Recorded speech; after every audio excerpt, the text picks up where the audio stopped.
Mas e aí me diz uma coisa, muitas pessoas não entendem o yoga, o que é o yoga, que existem diferentes tipos, digamos, Sim, e aí tá inclusive sim. numa aula que originou inclusive esse momento aqui que a gente, né, teve essa troca, de explicar para as pessoas, acho que de forma nem breve, didática, o que é o yoga, que tipos existem, como é, para que as pessoas tirem, eu acho que esse medo, esse preconceito de tipo, não, é muito complicado, é muito difícil, e entender, assim como a meditação, porque eu acho que o yoga é um tipo de meditação, posso até depois compartilhar meu relato com isso, para simplesmente fazer.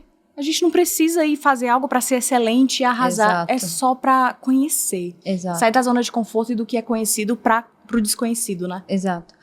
Existe algumas modalidades de yoga. Perfeito. É até ressaltar para que as pessoas tomem um certo cuidado, porque lá atrás, quando eu comecei, eu passei por um perrengue, que é muito aquilo que já passou no Netflix, do Bikram, não sei se você já chegou a ver, aquelas coisas de João de Deus, aquelas coisas. Sim, sim. Então, nesse meio, né, de holístico, nesse meio mais de autoconhecimento, existe também, a gente precisa tomar cuidado onde a gente entra.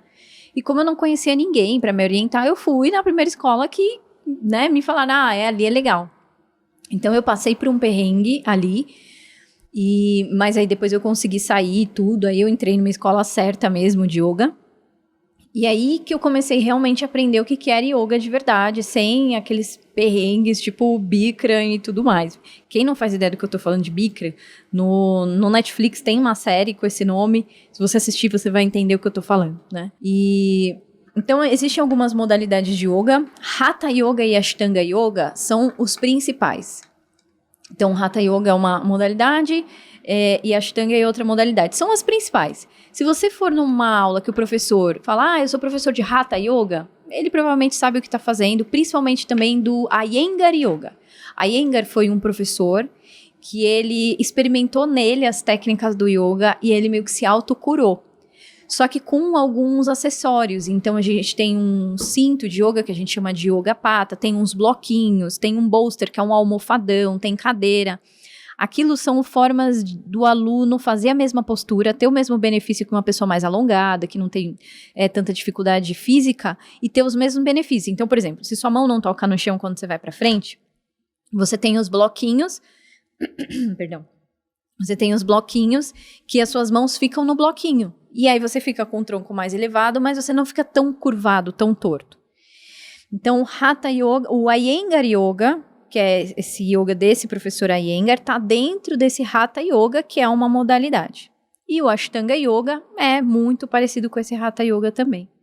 E é importante a gente falar isso, porque muita gente me pergunta, como é que eu conheço um lugar sério de yoga? Cara, Hatha Yoga, Ashtanga Yoga é o básico. E a Iyengar Yoga, você ali já vai ter o que você precisa estando num lugar realmente seguro. Principalmente se o professor entender de Iyengar.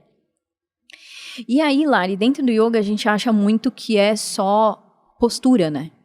Mas, por exemplo, o yoga ele é dividido em 8 partes. E por que é importante a gente entender isso? Porque quando você vai numa aula, por exemplo, aberta, que tem outras pessoas, que a gente faz mais postura, respiração, a gente precisa entender que tem algumas etapas ainda por trás que você aprende, que é mais teórica, como, por exemplo, não violência, que é não ser violento não só em eu chegar e não ser violento com você, mas é de que forma eu não sou violenta comigo. Pensamentos, palavras, alimentos que eu como, lugares que eu frequento, que acaba de alguma forma sendo violento com aquilo que eu sou. Então eu nunca vou ser violento comigo na prática, tentando fazer uma coisa, por exemplo, que eu ainda não consigo fazer. E eu acho tudo isso porque é a coisa de você se respeitar e essas coisas serem como ajudas que a gente tem que ter a humildade de entender o processo. É porque a gente já quer chegar lá e arrasar. Peraí que eu vou ser a próxima yogi. Louca, Exatamente. Não, aceita ajuda, vai no teu processo. Exatamente. Já começa aí. Por exemplo, não violência. Depois asteia, que é não roubar. Mas o que é? Não é simplesmente não pegar seus óculos e não roubar. Mas é o que rouba a minha energia? Novamente, pensamentos, palavras, alimentos. Tem alimentos que você come que te dá um pico de insulina, depois cai a tua energia, né? Alimentos que roubam o seu sono. Por exemplo, uma pessoa que é muito ansiosa, muito estressada. Ela já tem um cortisol muito elevado, nível de adrenalina todo dia muito elevado. Se ela toma muito café com cafeína, isso vai prejudicar o sono dela. Ó, roubando a qualidade do sono. Então, coisas que eu vejo, que a gente está falando da comunicação.